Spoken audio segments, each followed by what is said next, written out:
Hello and welcome, friends, to this sunny Friday afternoon. I have three things I would like to share with you today. First, a couple of announcements, and then I would also just like to share how I set up my workspace. I have received a couple of inquiries on how I do these surface papers, and I thought I'm ready to set up my table again for my next theme and for the start of the month.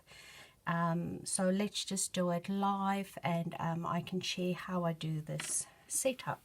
So first of all, for the month of May, I thought it would be fun to share a couple of small and short tutorials of how I alter old books and make diaries or journals out of them. So I thought for the month of May I will show you how I do that. So I've got this old book and I will be altering this book, making something new out of it, a completely new journal. And I will be using my one of my digital kits on my shop, the Remembrance kit. It has some lovely poppy flowers, printables, vintage printables, and so I will be using this kit of mine, maybe the whole, maybe just parts. I'm just really in the mood to do something completely different. I really work with these vibrant reeds, and I thought this month I'll challenge myself and do something with this this digital kit. And also I'm trying to be more efficient, managing my digital shop but also my ministry as well. So for my ministry, some of these projects will overlap, because I decided to use the same kit and the same color scheme for my Facebook group as well, Created Basics, where we will be focusing on, where we do a monthly theme together. And this month we will be focusing on fear, but more specifically healthy ways of coping with fear.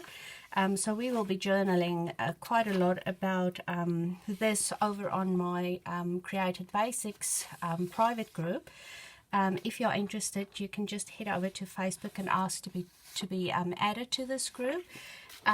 So some of the projects will overlap these two places. I'm just trying to be more efficient in what I'm doing throughout the month, so I stay within the same color palette, so I don't have to switch around too much, because that's sometimes difficult for me. So I've committed this month to work with this vibrant red and green and more vintagey colors over both of the platforms that I'm involved with at the moment.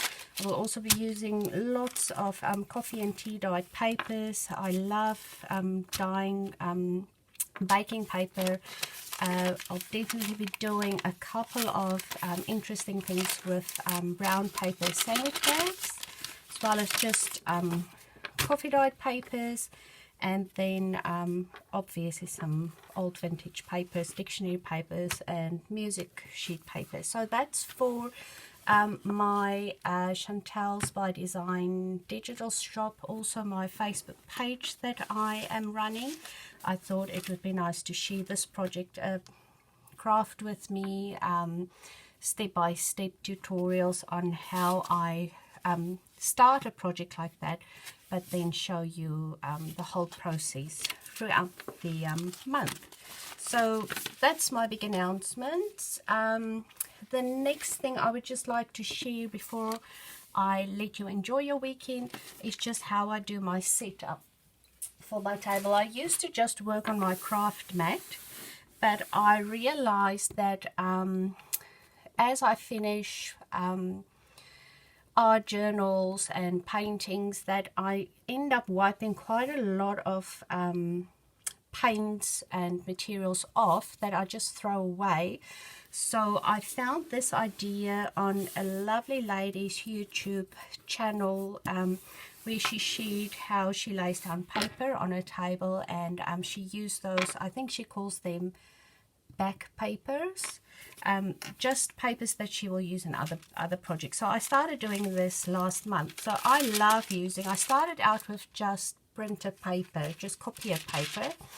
And then the second one I did, I switched over to baking paper, and I actually love doing the baking paper. So this is how I do my setup. I just have a roll of the cheapest baking paper that I can find at the grocery store, and I just sort of tear it the length of my table.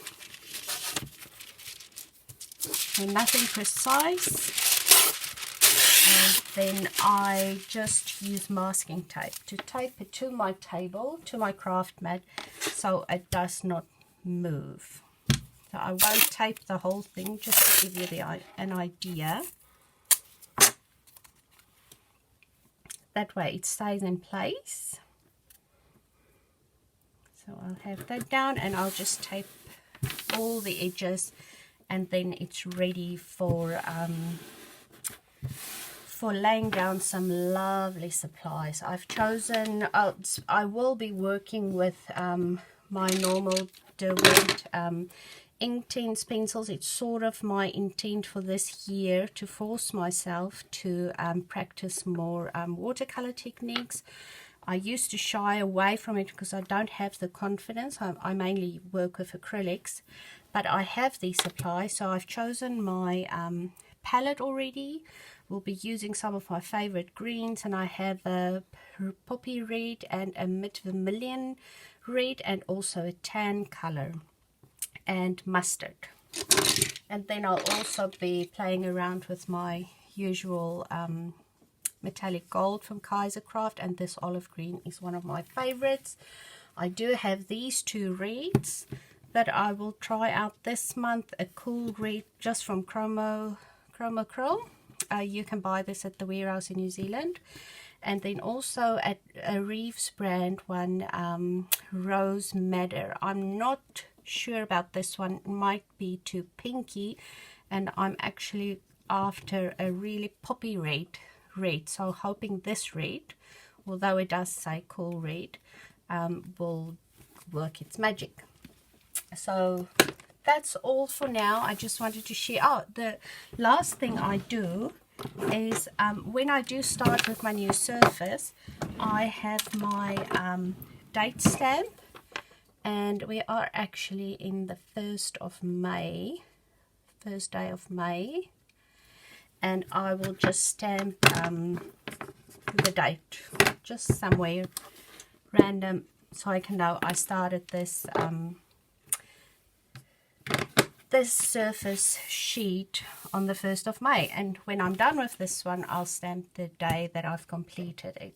Now, the idea with this is not to create a masterpiece. It is absolutely for me just to have fun and play around, and mainly test out my supplies before I actually do it in my journal or on a canvas, just to see how the different supplies I use will react. And I love to, even when I do collage, all the leftover little silly pieces I'll do down on my paper as well. But I'm sure you will see as we progress through the month how this blank page turns into a fun little collage. I hope you give this a go and try to make one of your own. I sort of have a million ideas what I will do with these later on, but I'll share that throughout the month as well. Thank you for joining me, and I hope you have a lovely weekend. See you again. Bye-bye.